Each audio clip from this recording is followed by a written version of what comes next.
Well, Evan, you have a bit of a daunting task ahead of you on Marathon Sunday, and the SSE Electricity Dublin Marathon has a special challenge this year for you. Can you tell us a little bit about it? So in January I set out to do the marathon. Someone put the fire in the belly to say, am I training for the marathon? Initially I said no, so I kind of started training a little bit towards it. And initially I wanted to break 3 hours. And I felt that I kind of needed a bit of a bigger target. So the competitive nature in me, I wanted to break a world record, and the fastest person with cystic fibrosis for a marathon is 2:47:47.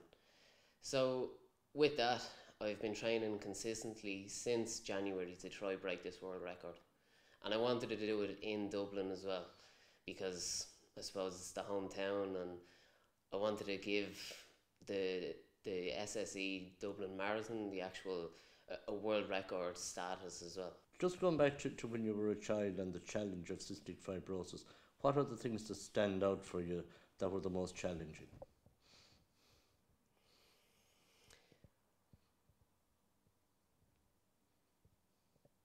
I don't really think I had a challenge per se. I think hiding the fact that I had CF from everybody else, that was the biggest challenge. I didn't want anybody to know I had something different. Everybody else didn't have cystic fibrosis.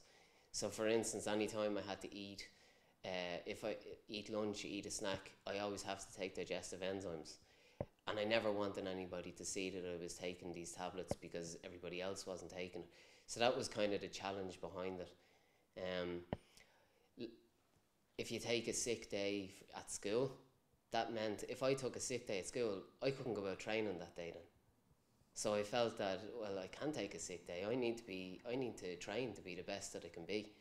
So it was, I never really felt that I had a challenge with cystic fibrosis. It didn't really stop me doing from what was in my head. And obviously family played a big role as well. Huge part. My parents, everybody from my sisters, my brothers, my brother used to do therapy on me. He used to do the clapping on the back and the sides. My parents would have worked endlessly. They would have done probably 3 hours a day, 6 sessions during every day. My dad would come back from work.